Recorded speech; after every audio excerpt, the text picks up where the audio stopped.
and grateful to have her here with us. She lives in Detroit. She's lived there for the last several years, but she was born and raised in the South, born in New Orleans and raised in Montgomery, Alabama, lived in Atlanta for a long, long time.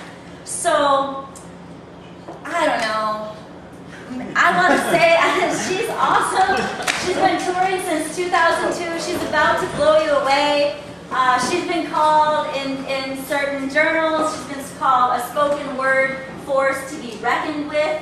One of my favorite lines about her poetry is that defiant, poignant, and straightforward Mattison's work hits you where you live and cuts you to the very core with a razor-sharp edge of rage at the policies of exclusion, apathy, and greed that permeate our society. And that is no lie. If you saw her today, she did that, all that, and a bag of chips. And I've been told she's going to read a little bit of love poetry tonight, though, maybe, for us, too. So she's going to give the love, too. I also just want to plug the fact that Papa's Waltz Press, the new Saginaw Press, has published Mattison's chapbook for you to have here tonight, and she'll be selling those after her reading, okay? So keep an eye out for those. Please help me welcome Amy Mattison.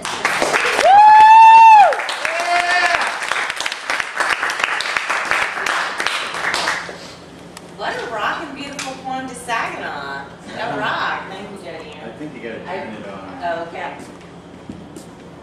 Yeah. There we go. Okay. Yeah, I have nowhere to put anything. That's okay.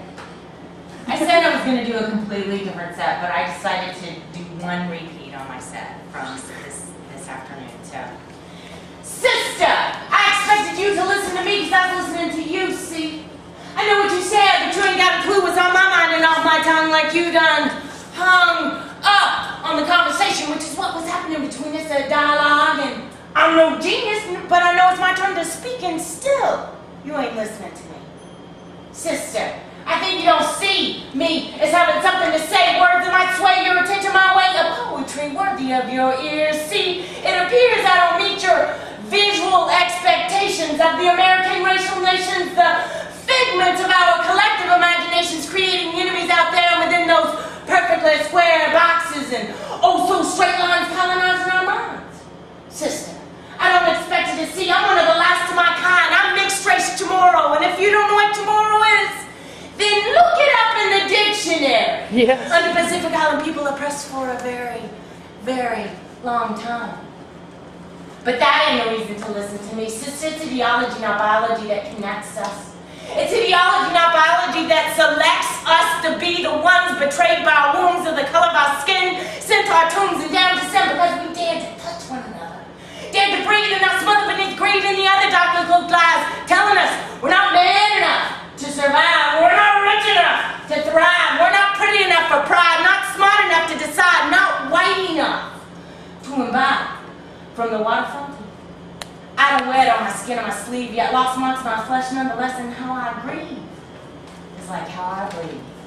So, I know you can't see.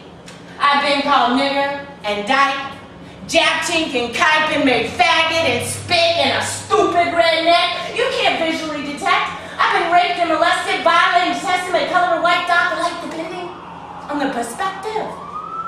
But that ain't a reason to listen to me. Sister, it's ideology, not biology, that rejects us. It's ideology, not biology, that infects us, eating us from the inside out until we're riddled with malignancy. And beneath the burden of materiality, we concede and suck our mothers and sisters dry. Resort to murder or to suicide.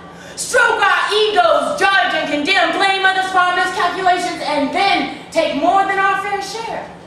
Do you see a pattern there? The tyrant's face is reflected in our mirrors. Its seductive image draws us near as we know and go through the motions, wielding our weapons carelessly. Enacting the ideology that believes in our inferiorities, we try to prove our superiority by acting like the majority, with malice or with disrespect or with not so benign neglect towards our mothers and sisters. But sister, it's ideology, not biology, that connects us. It's ideology, not biology, that projects us across intersecting trajectories. The historical confluence of the social, political, and material forces that take aim very precisely at poor, queer, women of color is as deadly as any weapon of mass destruction. Sister, I expected you to listen to me because I was listening to you. I respected you and expected the same in return. You will never get yours if you try to keep me from mine. And now it's my time on my feet. Sister, I possess what you need and I give it up for free because I'm not selfless or helpless, but you can always expect for me to be judged by your words and your deeds and not by what I think I see, because I respect you. So sister, please stop disrespecting me.